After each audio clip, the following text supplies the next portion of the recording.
ancillary services. Some of the ways that we can increase our bottom line through property management, learning, mortgage, title. Some of the basic things that we've done that some of us have gotten away from. The next one, customer retention value. Kind of what he was talking about, the subscription service, we're kind of talking about exactly the same thing. One thing I look at about is with our company, we do about 750 transactions per year. And that's a touch that we have, and then 5 years from now, we're gonna maybe see them again. So to me, it's like, well, why couldn't we do some kind of program to where we offer them one year free if they transact with us? So it's a way to recruit, but also, and have it where they have something to where we're gonna maintain their property for them. We're gonna have some kind of program where we can say, well, we'll do these things on a monthly basis. We can cut the grass, we can do these handyman repairs, prevent those big repairs, get them used to that monthly amount, kind of like the American Home Shield does with their home warranty. You give them a 1 year home warranty, they see the value, they're gonna continue with it. But the most important part of that is, one, get some additional income from them, but two, keep them in the fold. Because if we're staying in touch with them for something that they see value in, they're more likely to transact with us later on. Go all in, and that's regarding the CP services, CP works, exchange, all that good stuff. I really like that personally, just because I think one thing we have to do is differentiate ourselves from the competition in the value that we provide. And same thing with CPX and how we sell it as a proprietary software that nobody else has. We need to do that with our services. And I kind of mentioned with my dad's company, one thing that he taught me a long time ago is make them so dependent on your services that they can't go anywhere else. And so if they're dependent on Zap, if all their database is at, everything that they know, all the tools that gives them the success they need is from CB Services, they're not going to go to a competitor. And that's all they know.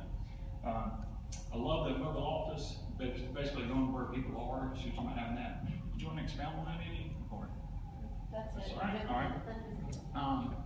I like this idea, and I've been trying to work on it in our market, interactive tech kiosks. Offices are expensive, and most of us in here have several locations that we operate. Each location, expensive real estate, you have to have a broker, you have to have admin. It's a lot of money. And on top of that, we're not going to be in the primo spots in most markets. But if we can have a kiosk, something that just requires an internet connection, that's it, basically a computer. You can have a phone right there with it. So if somebody's in that market at a touristy destination, something that you see a lot of high traffic areas, our cost is going to be extremely low. But you have that phone that if they want to talk to a person right there, pick up the phone, it's going to direct dial into our line. So for me, that's the way to expand your footprint without having a big outlay of costs.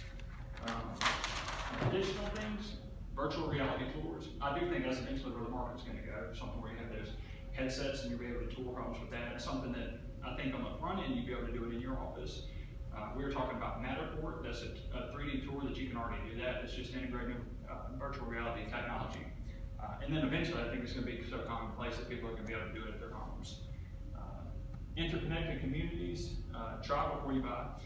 That idea was basically something that tailored more towards retirees, so that they're looking for a market that really fits for them. They can say, well, I'm going to try Florida for a year, and then I'm going to go to Alabama, and then I'm going to go to Mexico. And they can see that culture that they really fit without the commitment of buying. Interest-based housing, artist communities, single moms, things like that. That's more, I think, was geared toward finding community, offering the resources they need, like with single moms, maybe having a daycare centers, playgrounds, things like that. And more just, I guess, tailored to the specific demographic. Anything else on that one?